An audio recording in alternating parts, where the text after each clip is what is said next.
तमाम अनुमानों को खारिज कर बीजेपी ने जीत कैसे की पक्की। मोदी मैजिक ने बीजेपी को दिलाई बम्पर जीत। 3 राज्यों में फिर दिखी पीएम मोदी की ताकत।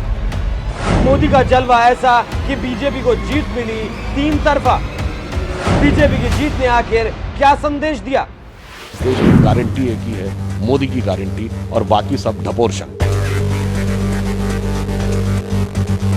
नमस्कार, एनएमएफ न्यूज देख रहे हैं आप। मैं हूं आपके साथ अभिषेक पुंडीर। 4 राज्यों के विधानसभा चुनाव का परिणाम रविवार को आ चुका है और बीजेपी ने 3 राज्यों में तो विरोधियों का सुपड़ा ही साफ कर दिया। बीजेपी ने कांग्रेस को जैसे मौका ही नहीं दिया और बहुमत के आंकड़े को बड़ी आसानी से पार भी कर लिया। इसे भारतीय जनता पार्टी के नेताओं ने मोदी मैजिक करार दिया। तो क्या ये कहा जा सकता है कि आज भी मोदी का मैजिक बरकरार है? कहां राजस्थान, मध्य प्रदेश, छत्तीसगढ़, तीनों राज्यों में ही बीजेपी की जीत को लेकर संशय था, लेकिन बीजेपी ने तीनों राज्यों में ही बम्पर जीत हासिल की। तो वहीं चौथे राज्य तेलंगाना में भी अपने बेहतर प्रदर्शन से विरोधियों को दांते तले उंगलियां दबाने पर मजबूर कर दिया। मध्य प्रदेश में 1.5 दशक की सत्ता मोदी लहर को दरकिनार करते हुए बीजेपी ने अभी हाल ही के चुनावों की सबसे बड़ी जीत हासिल की। राजस्थान में हर 5 साल में सरकार बदलने के रिवाज को बीजेपी ने कायम किया। कांग्रेस के 5 साल के राज के बाद बीजेपी ने राजस्थान में अपना परचम लहराया। फिर छत्तीसगढ़ में भी बीजेपी ने तमाम अनुमानों को जैसे सिरे से खारिज कर दिया और दमदार तरीके से 2018 के बाद राज्य में अपनी ताकत को दिखा दिया। इन तीनों ही राज्यों में बम्पर जीत का श्रेय प्रधानमंत्री नरेंद्र मोदी को दिया गया। पीएम मोदी को ही इस भव्य विजय के लिए क्रेडिट दिया गया। तो चलिए 5 पॉइंट से समझते हैं कि क्या सच में पीएम मोदी का मैजिक आज भी बरकरार है। क्या पीएम मोदी ही हैं जिन्होंने विरोधियों के हवाई सपनों को धाराशाही कर दिया। आखिर इस जीत से बीजेपी ने देश में संदेश क्या दिया है? बम्पर जीत का श्रेय मोदी को क्या संदेश देना चाहती है बीजेपी?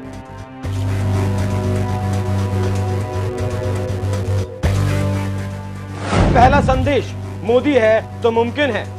बीजेपी की इतनी बड़ी जीत ने फिर एक बार ये साबित किया कि जब तक मोदी है तब तक सब कुछ मुमकिन है। मोदी के रहते किसी भी सियासी खेल को बीजेपी आसानी से पलट सकती है। राजस्थान, छत्तीसगढ़ और मध्य प्रदेश में बीजेपी ने आधिकारिक तौर पर मोदी के नाम पर ही दांव खेला और बड़ी कामयाबी भी हासिल की। और अब तैयारी तो इन चुनावों से भी बड़ी करनी है, मतलब लोकसभा चुनाव की तैयारी। हालांकि इन 3 राज्यों में मोदी के नाम पर मिली जीत ने बीजेपी को बल जरूर दे दिया है। तेलंगाना में भी बीजेपी ने पिछले चुनाव के मुकाबले अपना विस्तार करने की सफलता हासिल की। इससे साफ है कि 10 साल में आज भी ब्रांड मोदी बरकरार है। बल्कि हम तो कहेंगे कि इन चुनावी नतीजों को देखकर लगता है जैसे ब्रांड मोदी और ज्यादा मजबूत हो चला है।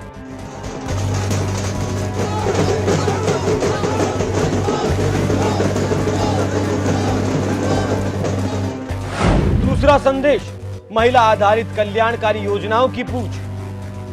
बीजेपी की जीत ने यह भी साबित कर दिया कि महिलाओं की बात करना अब जरूरी हो गया है। महिला हित की बात करने की वजह से बीजेपी को महिलाओं का भी खूब सहयोग मिला। मध्य प्रदेश में लाडली योजना हो या फिर छत्तीसगढ़ में महिलाओं की उन्नति का बीजेपी ने जो वादा किया था, बीजेपी के इन वादों और दावों ने वोटर्स को आकर्षित किया और फिर एक बार बीजेपी पर भरोसा करने का मौका दे दिया। पिछले दिनों कर्नाटक और हिमाचल प्रदेश में भी कल्याणकारी योजनाओं के वादे ने वोटर्स को आकर्षित किया था, जिसमें महिलाएं केंद्र में थी और इनके वोट ने पूरे परिणाम को पलट कर रख दिया। इन चुनावों में भी जब महिला कल्याणकारी योजनाओं ने जनता को आकर्षित किया तो संभव है कि आने वाले लोकसभा चुनाव तक इस तरह की और भी योजनाओं की शुरुआत कर दी जाए।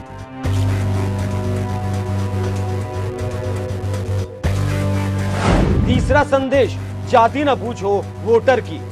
कांग्रेस को लगा था कि वो जाति का खेल खेलेगी और इस चुनाव में बम्पर जीत हासिल कर लेगी, लेकिन इसका उल्टा असर देखने को मिला। बीजेपी ने कांग्रेस का बैंड बजा दिया, जिसका नतीजा ये निकला कि यहाँ ओबीसी या ट्राइबल वोट भी कांग्रेस को पिछले चुनाव के मुकाबले कम मिले। तो वहीं स्वर्णों ने भी कांग्रेस से मुंह मोड़ लिया। मध्य प्रदेश में तो लगभग 60 ओबीसी बहुल सीटों पर बीजेपी ने 40 से ज्यादा पर जीत हासिल की। छत्तीसगढ़ में भी भूपेश बघेल कांग्रेस के सबसे बड़े ओबीसी चेहरे थे, लेकिन पार्टी यहां पिछड़ों की 30 सीटें हार गई और 21 आदिवासी बहुल सीटें कांग्रेस से छिन गई, जबकि कांग्रेस को उम्मीद यही थी कि इस बार जातिगत राजनीति ही उसे जीत दिलाएगी। अफसोस, कांग्रेस की उम्मीदों पर पानी फिर गया और बीजेपी ने शानदार जीत हासिल की। चौथा संदेश, नए नेतृत्व के लिए बीजेपी ने बनाई जगह।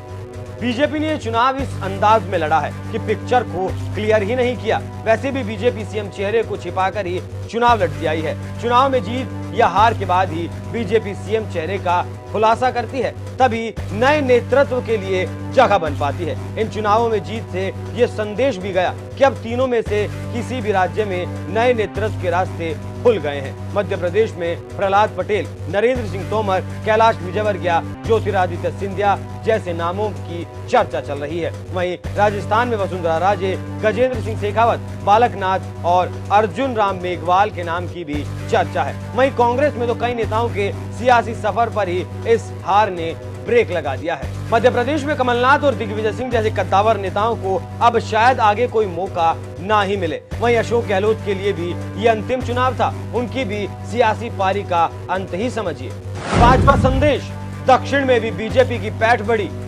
एक संदेश बीजेपी की जीत ने यह भी दे दिया कि दक्षिण में जहां बीजेपी मेहनत तो बहुत करती थी लेकिन कामयाबी हाथ नहीं लगती थी, वहां भी लोगों का बीजेपी में विश्वास बढ़ा है। तेलंगाना में एक सीट से बीजेपी 8 सीटों पर कब्जा करने में कामयाब रही है। ये बीजेपी के लिए एक बहुत बड़ी बात है। साथ ही विरोधियों को तगड़ा संदेश भी है कि अब बीजेपी को दक्षिण में भी कमजोर समझने की गलती नहीं करनी चाहिए।